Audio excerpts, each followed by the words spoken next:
Welkom by ons tweede praatjie oor die wet en die aspekte van die wet. In die eerste praatjie het ons 'n bietjie oor die algemeen gepraat en vir onsself eers uitgewerk en gekyk waar gaan die wet en wat is al die aspekte wat ons gaan hanteer. En vandag gaan ons so die eerste van die 'n bietjie dieper gesprek hê en veral oor wettiesheid. Of dan teenoor gehoorsaamheid, waar moet die wet dan pas in my lewe? Is ek wetties as ek luister na die wet, of as ek die wet enigstens doen, of is dit gehoorsaamheid? En ons gaan weer eens na albei kante van die saak kyk, totdat die woord vir ons bepaal wat ons besluite moet wees. Ons maak nie 'n besluit voordat ons nie gaan kyk wat die woord sê nie. Weer eens, ons standaard is die woord van God alleen. Ons standaard en ons besluite word gebaseer op die geskrewe woord wat hy alleen vir ons gegee het. Soos vroeër wil ek vraag vir u gesê, ons gebruik die oorspronklike name, beide van Yeshua, sowel as van die Vader. Ons gebruik die oorspronklike name van die boeke van die Bybel, maar jy sal vind dit is nie so vreemd. Wat is wettiesheid dan? Om te dink, en ek gaan vir die 5 punte gee, wat dit is. En oor hierdie 5 punte gaan ons dan gesels om die werklike definisie van wettiesheid te kry. In die eerste plek, is om te dink dat ek enigiets kan byvoeg by die volkome verlossing van Yeshua deur die doen van wette. Met ander woorde, ek kan 'n bietjie meer gered word, of ek kan gered word van die begin af deur die doen van wette en deur die doen van die wet. Dit is die eerste aspek van wettiesheid. Die tweede een is gehoorsaamheid aan die letter van die wet, sonder om die waarheid of die gees daarvan te verstaan of te vertrou. Met ander woorde, ek sien die wet en daarom uit vrees vir God of enige ander rede doen ek dit wat die wet sê, sonder vertroue. Dit is die ander aspek van wettiesheid. Die derde aspek van wettiesheid is ek glo in die wet. Ek glo dit is daar, maar ek doen dit nie. Dit is net ek weet die wet is daar en ek weet God het die wet gegee, maar om een of ander rede hoef ek dit nie te doen nie. Die vierde aspek van die wet is om 'n wet vanuit my eie oortuigings te maak en dit dan verander te leer as wet. Byvoorbeeld, ek glo, jy moet 'n wit hemp aantrek en dit vir almal af te dwing in 'n kerk of op 'n plek, want dit is wat ek sê, maar dit is 'n wet wat nie van God of in die skrif staan. Dit is maar my eie oortuiging. Dit is die ander aspek van wettiesheid. Dan is daar 'n nuwe konsep van wettiesheid wat in hierdie dae veral baie belangrik is, en dit is 'n nuwe wet van wetteloosheid. Die wet het verbygegaan. Ek is nie onder die wet nie. Die wet is nie meer vir my nie. 'n Nuwe wet wat geskep is sodat ek vry is van die wet. En so hierdie 5 dinge wat ek en jy vandag so 'n bietjie gaan gesels en kyk, wat sê die skrif vir ons? Al hierdie dinge is teen en breek Torah of die geskrewe wet van God. Of die wet nou geskryf is op papier of op 'n boekrol of op jou hart, in jou emosie, in die gees van die mens, is steeds geskryf en dit is die wet van God. Wil jy moet weer kyk na hierdie vorige sin? Lees dit, kyk daarna, besin daaroor, want dit is ontsettend belangrik. Of die wet geskryf is op 'n boekrol of op 'n papier of in jou gees, dit is wet van God. Nou wil ek hê jy moet stil word en bietjie dink aan die konsekwensies van wat ek nou net gesê het.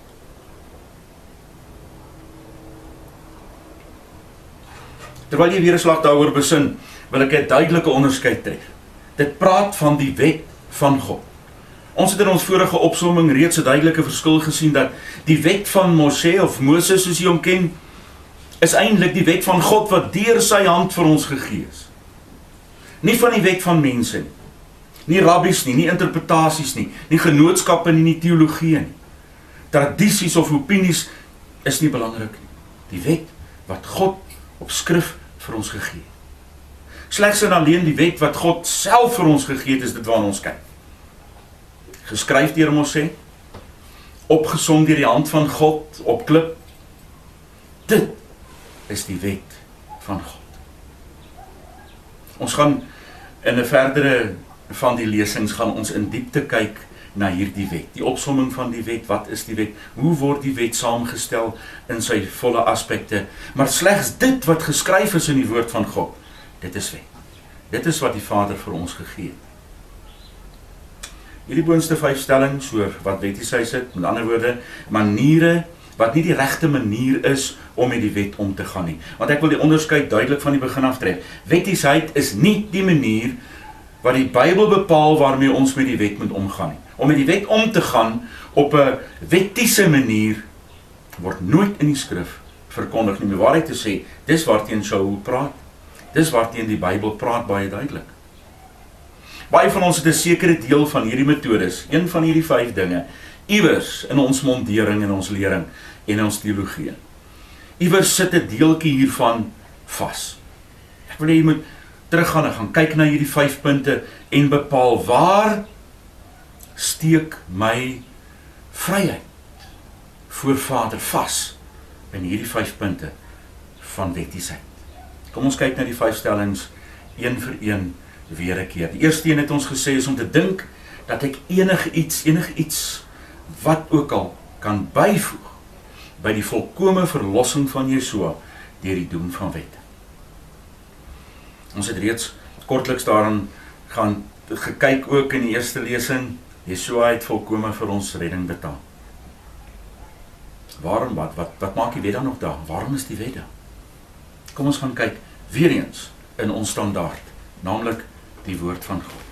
En ons kyk in Romeine hoofstuk 6 vers 10. Hy wat dood is vir die sonde, het eenmaal gesterf. En omdat hy leef hy vir God.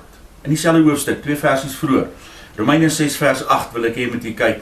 As ons daarom saam met die gesalfde een dood is, laat ons vertrou dat ons saam met die gesalfde een sal lewe. As ek hierdie 2 verse saamvat, kyk of my denke reg is. Kyk of dit sin maak vir jou. Hy het eenmaal finaal gesterf. Hy het dit klaar gedoen. Daar is niks meer oor vir my en vir jou om te doen nie. Ons is saam met die gesalfde een dood. Ons het dus ook niks meer te doen aan die betaling van ons sondes. Want hy het dit namens ons gedoen.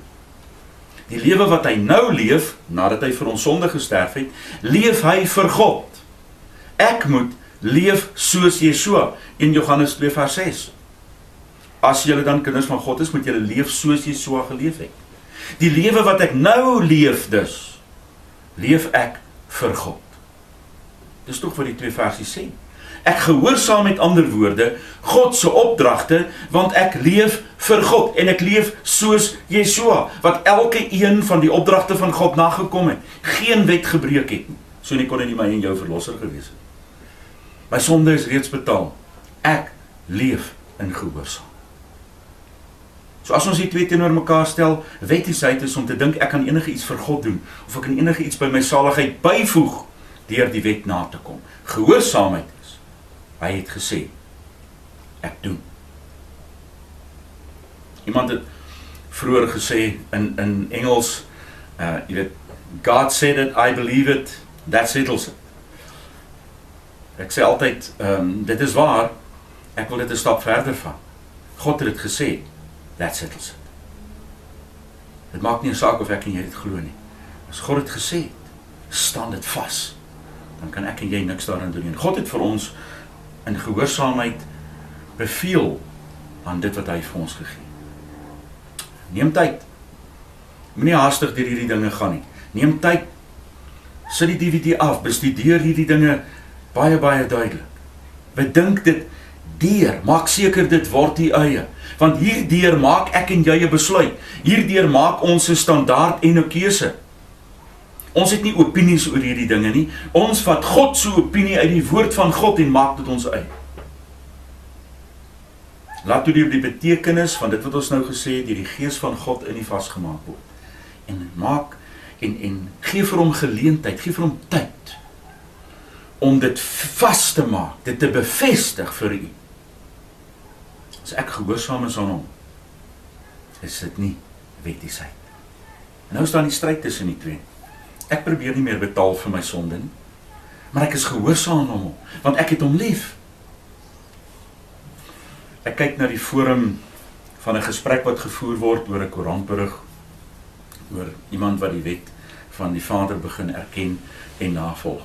Terwyl ek kyk na hierdie forum se gesprekke en die vrae wat genoem word, dan kan ek sien dat mense vaste oortuiging, vaste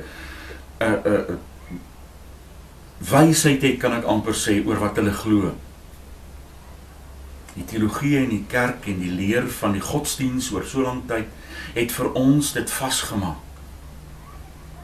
Die wet is verkeerd. Die wet is vir die Jode. Die wet is nie meer vir ons nie. Aan die ander kant sê hulle, die wet is net vir Israel. En ons is nou Israel. En ek moet deel wees van die fisiese Israel om enigstens gered te word. Aan die ander kant sê die mense weer, nee, Yeshua het my gered en vrygemaak en ek kan nou doen wat ek wil, want ek is vry. Is daar iets fout met albei kante en elke een van hierdie stellings. Nie een van hierdie stellings is volkome dit wat die Vader vir ons leer in die skrif nie. Kom ons bestudeer die volheid van die waarheid soos alleen opgeteken in die geskrewe woord van God alleen. Ek probeer niks doen. Ek probeer nie betaal vir my sonde nie. Maar ek wil graag gehoorsaam wees, want ek het hom lief. Yeshua het self gesê, Johannes 14 vers 15. Johannes 14:15 sê vir ons, as julle my lief het, voer voortdurend my opdragte uit. Doen wat ek gesê, dit wys jy het my lief. Hoe moet ek weet jy het my lief, maar jy doen nie wat ek gesê het nie? Dit kan toch. Kom ons doen dit wat hy gesê het. En dit is nie wettiesheid nie. Wettiesheid kan toch nie wees as ek luister vir my meester, vir die een wat my lewe beheer nie. Kom ons bepaal wat hy sê en wat hy doen. Dit moet hier die hele tyd in gedagte hou. Jy mag niks doen met die rede, met die doel, met die motief om God te probeer help om vir jou verlossing te betaal. Dit is om hom in die gesig te vat, want hy het dit reeds gedoen en hy het dit volkome gedoen. Kom ons gaan kyk weer eens, wat sê die woord van God. Galasiërs 2 vers 16. Ek wil hê jy moet kyk saam met my. Nou wat sê Galasiërs 2 vers 16 vir ons in die woord van God? Weet dat die mens nie onskuldig verklaar word vanuit die doen van die geskrewe wet nie, maar deur die vertrouenswaardigheid van Yeshua, die gesalfde een. Ons het ook in die gesalfde een Yeshua vertrou, sodat ons onskuldig verklaar kon word vanuit die vertroue van die gesalfde een en nie vanuit die doen van die geskrewe wet nie. Omdat uit die doen van die geskrewe wet geen mens onskuldig verklaar sal word nie. Bevestig ook vir ons Psalm 143 vers 2. Maar die Bybel sê vir ons duidelik, sonder weergawe, ek word nie anders gered as deur die bloed van Yeshua, die plan wat God gemaak het tot verlossing van die wêreld. Die wet is uit gehoorsaamheid, nie tot verlossing, nie tot betaling, om geen ander rede nie. Kom ons kyk weer eens wat sê die skrif vir ons in 1 Kefa of Petrus soos jy hom ken, hoofstuk 2 vers 24.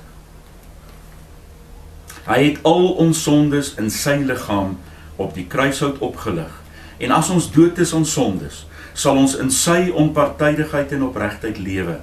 Deur sy wonde is julle gesond gemaak.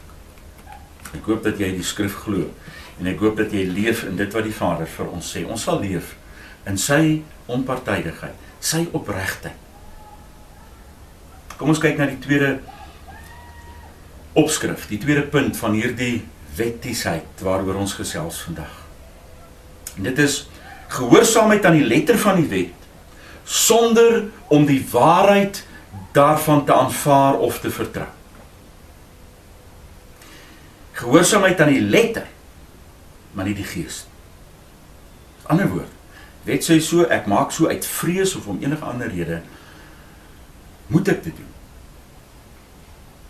Nou, 'n mens kan elke liewe wet wat daar is, en daar is 1000 in die skrif, ja, ek weet, die rabbies en die Fariseërs sê daar 613, maar weet jy, die skrif sê daar is 1000. Daar is 1000 wette in die Bybel. En dan kan elke liewe een van hulle doen, behalwe deur veronderstelling, die wet van vertroue.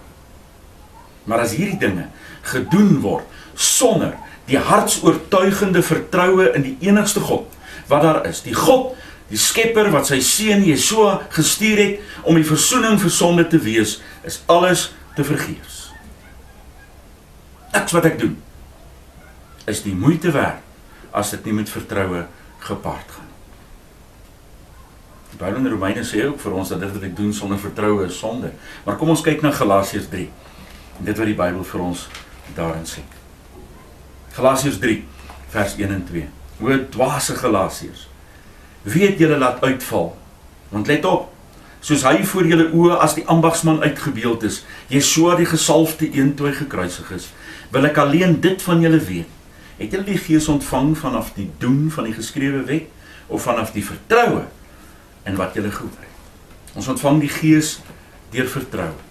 Ons verlossing is nie gebaseer op wat ek doen nie, maar op Yeshua. Met ander woord, dit help nie, ek doen die wet, en daar is geen vertroue. En volgens Torah, is al hierdie uitwaartse gehoorsaamheid hartlik voor God. Die persoon wat dit doen, die werk heilige, leef onder 'n vloek, want hy doen nie alles wat in die boekrol van Torah geskryf staan nie. Galasiërs 3 vers 10.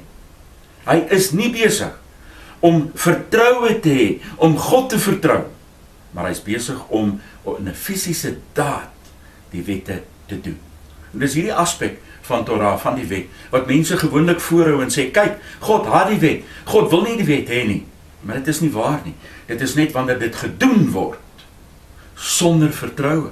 Wanneer die wet 'n dooie aksie en daad is, dan stel God nie belang nie. God stel nie belang in jou offerandes wat gebring word sonder vertroue nie, maar God stel belang in gehoorsaamheid aan dit wat jy bring, in vertroue, deur dit wat hy vir ons as opdrag gegee het. Hy doen nie die vertroue wat alle doen en late moet motiveer, as hy net prakties, fisies die wet doen nie. Meer nog, sonder vertroue is dit onmoontlik om hom tevrede te stel, want hy wat na God toe gaan, moet vertrou dat hy 'n beloner is van die wat hom soek. Hebreërs 11 vers 6. Ek wil jy moet mooi luister. Het is onmoontlik om God tevrede te stel sonder vertrou. Jy kan alles weggee wat jy het. Jy kan alles verkoop en dit vir hom gee. Jy kan enige iets doen, maar sonder vertroue is dit onmoontlik om hom tevrede te stel. Tweede deel van Romeine 14 vers 23 sê die volgende: alles wat nie uit vertroue is nie, is sonde. Romeine 14:23, ek herhaal dit, alles wat nie uit vertroue is nie, is sonde. En dit is sommer 'n skrif wat vir ons baie dinge in duidelik maak oor wat ek mag doen en wat ek nie mag doen nie. Die Bybel sê eintlik vir ons, dit wat jy nie uit vertroue doen nie, dis sonde. Dit wat jy met volkome geloofsvertroue doen, in oortuiging van wat die Vader gee as opdrag, dit kan jy doen. Dit lei na Galasiërs 3 vers 13. Die gesalfde een het ons losgekoop vanuit die vloek wat staan in die wet. Nie die vloek wat 'n wet is nie, maar deur die vloek wat staan in die wet. Nou jy kan gerus gaan Deuteronomium 27 en 28 en jy kan self gaan kyk, dat hy wat die wet verbreek, hy wat nie luister, hy wat nie gehoorsaam is en in vertroue die wet van God doen nie, die vloek wat uitgespreek word oor so 'n persoon, die vloek wat in meeste mense se lewens is, omdat hulle die wet van God ignoreer. Ja, daar's baie redes hoekom mense sê, hoekom dinge gebeur en hoekom wat ook al gebeur in ons lewens. Maar weet jy, God sê, sy standaard is, hy seën hom wat die wet onderhou. Hy seën hom wat sy wet, sy opdragte, sy instruksies nakom. Maar hierdie vloek van die wet is deur Yeshua self op hom geneem, deur vir ons 'n vloek te word. Deuteronomium 21 vers 22 tot 23 sê presies dit. Vervloek is hy wat aan 'n houtkruis, met ander woorde aan 'n kruis of aan 'n hout opgehang word. Yeshua is aan 'n kruis opgehang om die vloek van die wet vir jou en vir my weg te neem. Daar staan nêrens in die skrif Hy het die wet aan die kruis gespijker. Dis 'n leuen wat verkondig word. Daar staan nêrens in die skrif dat hy die wet aan die kruis vernietig het nie. Daar staan nêrens aan die skrif, die wet is aan die kruis gespijker nie, maar die vloek van die wet is deur die kruishout verwyder. Ons is vrygekoop van die wet, nie die wet self. Dit is 'n belangrike aspek ook. Daar is baie verkeerde leringe en leringe wat uit goeie trou selfs gedoen word deur mense. As ons net die woord as standaard wil gebruik, sal ons sien dit is nie waar. Die wet is op papier, op klip en op perkament, op velle geskryf deur Moses self en as onmiddellike strafbare opdragte, totdat dit deur Yeshua, die gesalfde een, op die hart, op die verstand, wil en emosie van die mens geskryf is, in die gees van die mens. Maar die wet is steeds geld, waar hy ook al geskryf is. Die geskrewe wet is steeds dieselfde. Die godsdienst van doen dit, want God sê so, word nou skielik 'n verhouding van ek wil dit doen, om sy ontwil. Want Yeshua het sy alles gegee vir my. Dit word 'n verhouding en nie meer 'n vrees. Die manier waarop ek na die wet kyk verander, nie die wet nie. Die manier waarop ons op die wet reageer verander, nie die wet nie. En daar is baie van die wette soos wat ons in hierdie reeks volledig sal hanteer. Daar is baie van die wette wat se metode verander, nie die wet nie. Vrees vir straf word vervang met liefde. Moed word vervang met ek wil. Ek steel nie, want dan sal ek die wet verbreek. Word vervang met ek steel nie, want ek is te lief vir die persoon met God se liefde om te vat wat syne is. Dit is volledig gemaak in die betekenis en waarde deur Yeshua. Nooit weggeneem nie. Daar is 'n waarde by, daar is 'n betekenis by. Ja, maar ek aanvaar Yeshua het vir my aan die kruis gesterf en dis vir my genoeg. Ek is bly dit is vir jou genoeg, maar is dit vir hom genoeg? Gaan ons vir die pottebakker sê wat die pot mag doen en nie mag doen nie? Of is dit God se standaard in wat ons moet doen? Kom ons kyk nou na die derde van hierdie punte. Die glo in die wet sonder om dit te doen.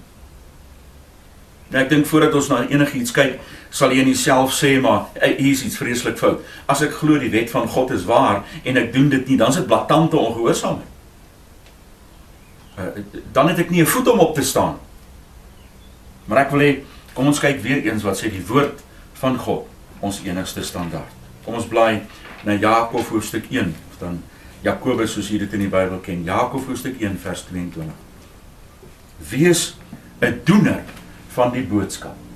En nie net 'n hoorder wat jouself mislei nie. Want as iemand 'n hoorder van die boodskap is en nie 'n doener nie, is hy soos 'n man wat sy gesig in 'n spieël sien. Want hy sien homself en gaan weg en vergeet hoe dit was. Maar elkeen wat diep insien in die volmaakte wet van vryheid en daarin volhard, omdat hy nie 'n vergeetagtige hoorder is nie, maar 'n doener van die dade, sal geseënd wees in wat hy doen. Ek dink die skrif is baie duidelik. Wat help het jy hoor, jy moet dit doen, maar jy doen dit. As jy dan nooit gehoor het nie, dan is jy dalk beter af, maar wat help het jy hoor en jy doen dit nie? Op 'n ander plek in dieselfde boek, Jakob 2 vers 8, staan daar, as jy die geskrewe wet van God hierin uitvoer soos dit geskryf is, jy moet jou naaste lief hê soos jouself, dan doen jy goed. As jy die geskrewe wet doen, dan doen jy goed. Wat help dit? Die wet is vir ons gegee. Dit is vir my verbasend dat mense nog sê dat hulle glo in die woord van God en dan sê ek hoef die wet nie te doen. Dan moet ek dit uitskeer, dan moet ek dit maar weggooi, want dan help dit nie. Dan dit is daar. In 'n ander plek in Jakobus hoofstuk 2 in dieselfde boek staan daar, wat is die voordeel my broers, as iemand sê dat hy die geloof het, maar hy het nie die dade. Dan staan daar ver, kan sy geloof hom red. Nou hier word met opset die woord geloof gebruik en nie vertroue nie. Want geloof is passief. Geloof sê, ja ek glo dit. Ek glo daai stoel kan my gewig dra, maar ek sit nie op hom. Dit is net 'n verstandelike erkenning van iets. En meeste mense se godsdienst bestaan ongelukkig uit 'n verstandelike erkenning van wat Yeshua gedoen het en van wat die woord vir ons sê. Kom ons gaan verby dit. Kom ons doen wat hy vir ons gesê het. Daardeur sal ons gered word. Nie deur die doen nie, deur die gehoorsaamheid van my verlossing uit te leef tot hy weer kom. 7 keer in Openbaring. Hy wat volhard tot die einde toe sal gered word. Kom ons kyk weer eens in dieselfde boek en kom ons kyk in Jakobus hoofstuk 2 vers 17 hierdie keer. En ons gaan ook hoofstuk vers 18 en verder lees. Jakob hoofstuk 2 vers 17. Net so is ook die geloof, as dit geen dade het nie, in sigself dood. Want iemand sê vir jou, jy en ek het geloof, ek het werke. Wys my jou geloof sonder dade, en ek sal jou my vertroue deur my dade wys. Ek dink nie enige een van ons kan met hierdie gedeeltes argumenteer. Ek bly dus daarby. Sonder die doen van werke, die dade, die opdragte wat vir ons gegee word, is geloof net dooie woorde en leeg. Kom ons sit ons hande waar ons mond is, om het so te stel. Kom ons doen wat ons sê. Kom ons, as ons dit glo, dan moet ons dit doen. Hoe kan enige iemand jou woorde glo, as jy die wet oortree? As jy nie doen wat God sê nie, hoe kan iemand my lering aanvaar, en ek oortree dit wat God vir my sê? Wat kan waar wees? Wil jy stil word? Ek gaan dink.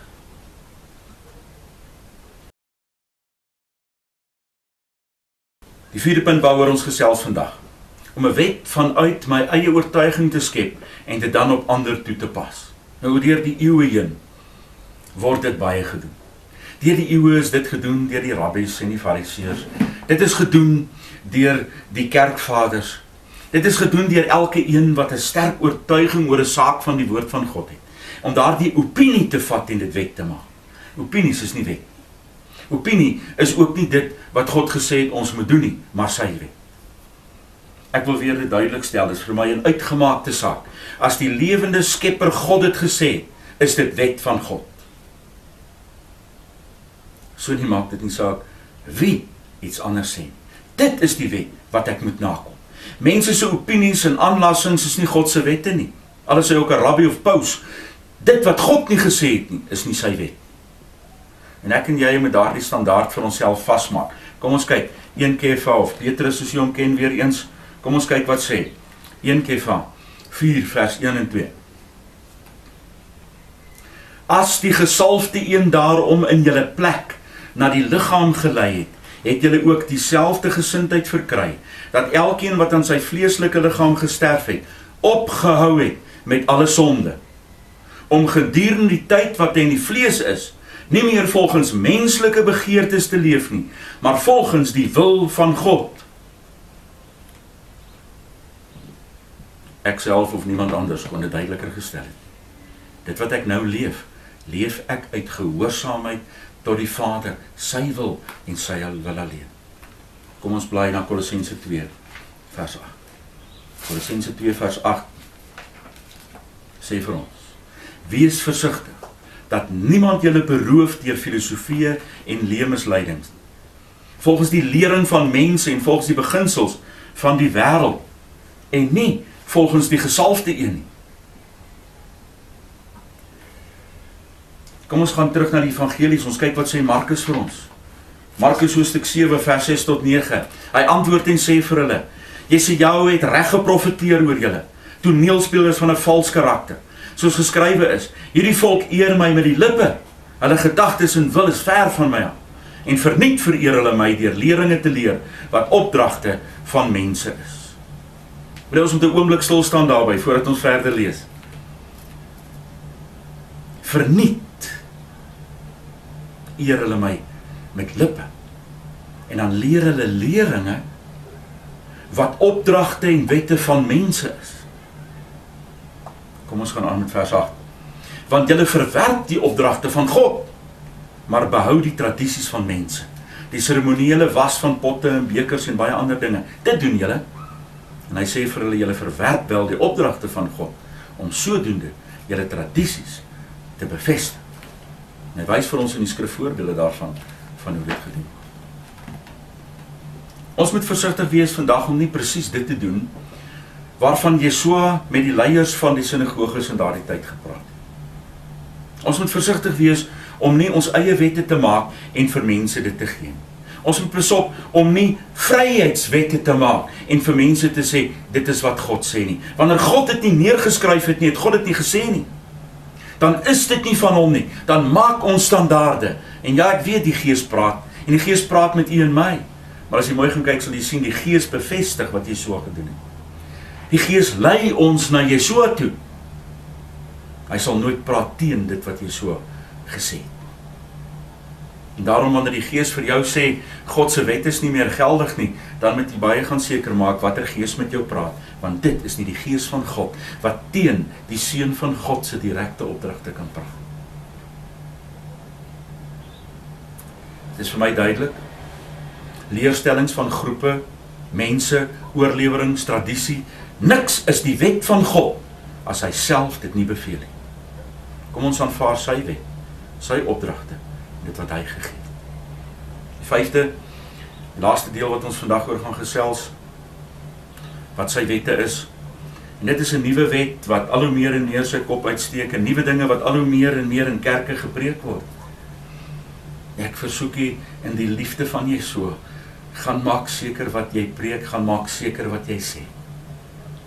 Want as ons verkondig, die wet van God is nie meer geldig nie, dan word ons wat die Bybel noem, hulle wat wetteloos lewe in Romeine hoofstuk 8. Wetteloosheid word genoem vyand van God. Ons moet versigtig wees om te sê, die wet het verbygegaan. Ek is nie onder die wet nie. Wil ek of jy sê, ek is ook nie onder die wet nie. Ek is onder God se volkome verlossing deur die bloed van Jesua, wat hy vir my gegee het. Maar sonder die gehoorsaamheid aan hom, beteken dit niks. Romeine hoofstuk 10 vers 4 sê vir ons duidelik, want die einddoel van die geskrewe wet is die gesalfde een tot onpartydigheid en opregtheid van elkeen wat vertrou. Nie die einde van die wet nie, die doel van die wet was in Jesua. Nie die klaarmaak van die wet nie. Die wet het ten doel gehad om tot by Jesua te kom, wat die volmaakte betekenis van die wet kom bysit. Aan elkeen wat vertrou, en dit is belang. Ek wil hê jy moet let in hierdie vers op die vertalingsverskil, want dit is baie belangrik. Woord wat ek baie hoor is, 'n sekere deel van die wet is geldig. Die 10 gebooie of die morele wet, soos mense dit noem, dit is nog geldig. Maar die seremoniele wette en ander wette in die skrif het alles weggeval. Ons hoef dit nie meer te doen nie. Ek wil hê ons moet mooi daaroor dink en jy moet versigtig wees wat jy luister en hoor op die oomblik. Ek wil hê jy moet klaar luister voordat jy afleidings maak. En ek wil ook hê jy moet na die diepte gaan kyk wanneer ons spesifiek eendag gaan gesels oor watter wet en hoe is hy geldig. Hoe is die wet geldig? Dit is ontsettend belangrik dat jy nie afleidings maak oor wat ek nou sê nie, maar dat jy in diepte volledig luister. As dit so was, dat 'n sekere deel weggeval het, dan het ons 'n probleem. Want die mense wat sê, dat 'n sekere deel van die wet weggeval het, net die morele wet, die 10 gebooie geld, dit is juist daardie mense, wat nie die 4de gebod van God gehoorsaam. Hoe is dit nou moontlik? As ek dan sê, al die ander het weggeval en net die 10 gebooie is geldig, maar okay, die 4de een is ook nie meer so lekker nie, dan is ek besig om te speel met die wet van God en besluite te maak wat nêrens in die skrif staan. Want as ek dan die wet van God aanvaar, dan moet ek die volheid aanvaar. Watter wette is dan geldig? In eerste plek wil ek dit duidelik stel, die skrif is ook duidelik hier oor, die wet is een. Dit is 'n eenheid. Dis alles een. As ek dis een breek, breek ek almal. Ek breek die wet, nie deel daarvan nie. Ek breek nie 'n wet nie, ek breek die wet. Ek oortree die wet, Ek oortree nie 'n wet nie. Ek oortree die wet. Die wet is 'n eenheid. As ek een verbreek, is dit asof ek almal verbreek. En dit wat ek vir u sê is nie my eie woorde nie. Kom ons gaan kyk na Jakob hoofstuk 2. Dit klink vir my of Jakobus of Jakob, wat sy naam is, 'n belangrike boek is om te gaan bestudeer oor wat die wet regtig sê. Jakob hoofstuk 2 vers 10 en 11 sê vir ons die volgende: Wie ook al in die hele geskrewe wet gehoorsaam, maar in een ding struikel, word deur die hele wet skuldig bevind. Want hy wat gesê het jy mag nie egbreek pleeg nie, het ook gesê jy mag nie moord pleeg nie. As jy nie egbreek pleeg nie, maar moord pleeg, het jy 'n oortreder van die geskrewe wet geword. Duidelik is die skrif. Ons oortree die wet, nie 'n wet nie. Levitikus sê dieselfde vir ons. Ek lees met plaai na Levitikus hoofstuk 4 vers 2. Praat met die kinders van Israel en sê: As iemand in swakheid sondig, in een van al die gebooie, wette of opdragte van Jehovah, en een van die dinge wat nie gedoen mag word nie, tog doen. Dis baie duidelik. Al oortree iemand in een van die wette, oortree hy die wet. En onmiddellik hoor ek die refrein van wat mense ook in die forum skryf en goeders, maar niemand kan die wet nakom. Wel, ons sal in detail nog daaroor gesels en oor die konsep van daardie stelling praat. Ek wil net hê jy moet so lank gaan dink aan iets. Ek weet van ten minste 3 mense wat in die skrif opgeteken is, wat die volle wet nagekom het en nie geoortree het. Maar die wet, die skrif sê vir ons baie duidelik, oortreding van die wet bring dood. Die straf van die sonde is die dood, gaan lees Romeine 6. Ander woorde, wanneer ons sondig, moet ons sterf. Wel, my Bybel sê vir my dat daar mense is wat nie gesterf het in die skrif. Ek wil hê jy moet dit gaan kyk na hierdie stelling wat ek maak. En miskien later, wanneer ons volledig daarna kyk, sal jy verstaan. Daarom val alles weg of niks. Met ander woorde, en dis miskien wat die mense probeer leer vandag, wanneer hulle sê die wet is nie meer geldig nie, nou het alles skielik weggeval, met ander woorde, nou kan ek doen wat ek wil. Maar jy sien, die wet is 'n eenheid, so of een of alles het weggeval. En as alles weggeval het, dan sê ons tog mos nou ek kan doen wat ek wil. Net die sogenaamde morele wette het oorgebly. Maar hoekom? Die wet is dan een. Dis die sleutel tot die verstaan van ons verhouding tot die wet. Indien ek nog steeds een van die 10 gebooie moet gehoorsaam, of die opsomming van liefde daarvan, dan moet ek al 1000 die wette in die skrif nakom. En dis nie moeilik nie. Dit het ons in die inleiding tot hierdie wetreeks reeds gesê. Die skrif sê vir ons, dis goed. Dis God het dit vir ons gegee. Dis nie onmoontlik nie, en dis ook nie sleg nie. Hoe kan ek sê God het vir my iets slegs gegee? Indien ek nie een van hulle hoef te doen nie, hoef ek geen wet te doen. Dis al wanneer ek kan verklaar dat die wet weggeval het. Want die wet is een. So wanneer ek een wet nie hoef te doen nie, dan het alles weggeval. En dan is die wet nie meer vir my geldig. Nou, baie mense sal graag van daai inhou. En dit is hoe mense graag wil leef. Sonder wet, sonder standaard. Maar weet jy, kind van God, vir jou wat ernstig is, om in te kom in die volheid van die beloftes van die Vader, is daar geen keuse nie. As ek nou dus sê dat die wette verval het, moet ek besluit, dan moet ek besluit, wat ek mag en wat ek nie mag doen nie. En nou lê die standaard by my. Nou is dit my keuse. Nou is dit nie meer God se wil nie, dis my wil. En ek wil nie so leef nie. Ek weet nie van jou nie, maar dit is nie vir my wat God ons voorgeskep het nie. Nou kan jy self besluit.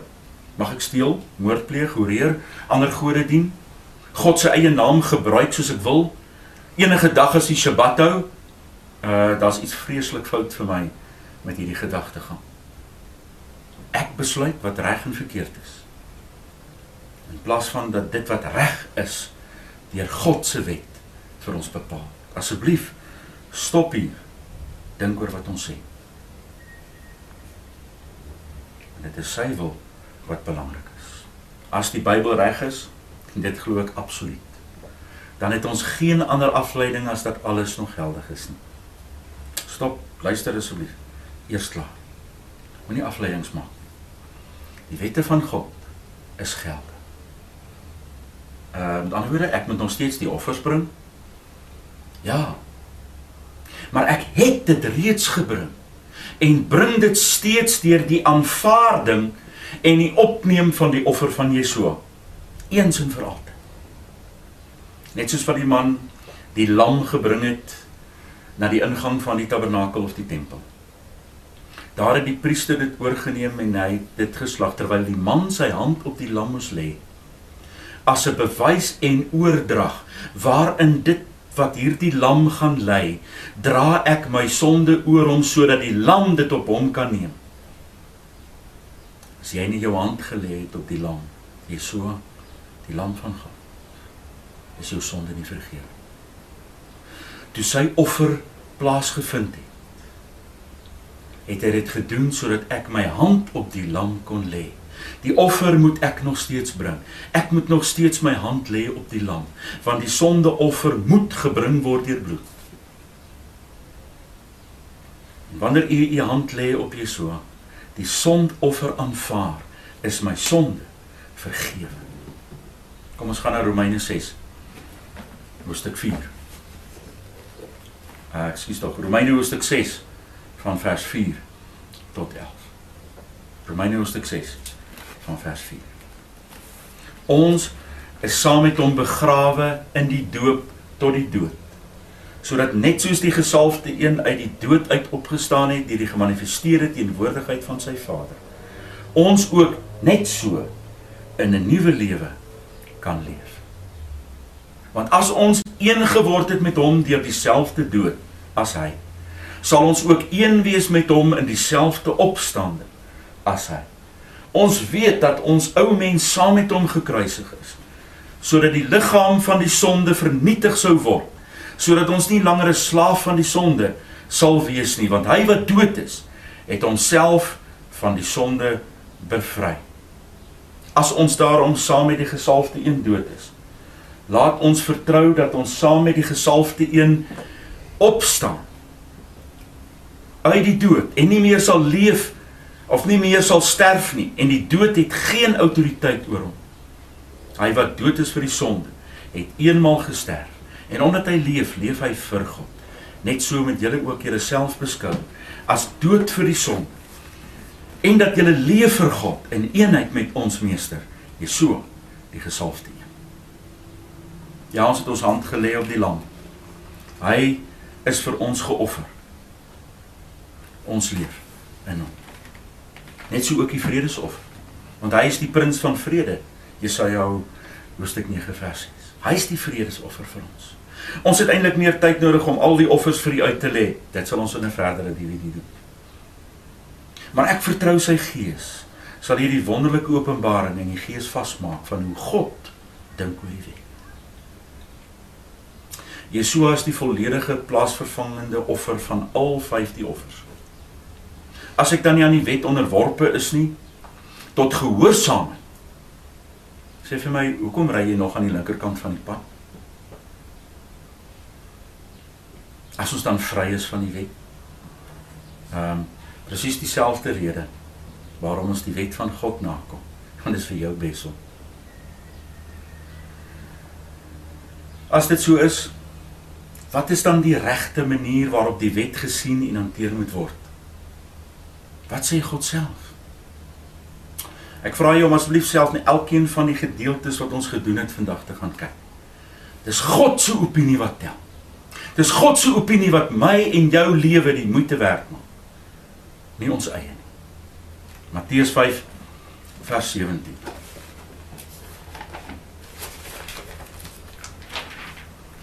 Matteus hoofstuk 5 vers 17. Moenie dink dat ek gekom het om die wet of die profete te vernietig. Ek het nie gekom om te vernietig, maar om volledig te maak. Want dit is waar wat ek vir julle sê, totdat die hemel en die aarde verby sal gaan, sal nie een jot of een streepie van die wet verby gaan, voordat dit alles klaar gebeur het. Enige een wat daarom aan een van die minste van hierdie opdragte ongehoorsaam is, en ander so leer, sal die minste genoem word in die koninkryk van die hemel. Maar elkeen wat dit doen en leer, hy sal groot genoem word in die koninkryk van die hemel. Ons kyk dan verder ook na Lukas hoofstuk 16 vers 17.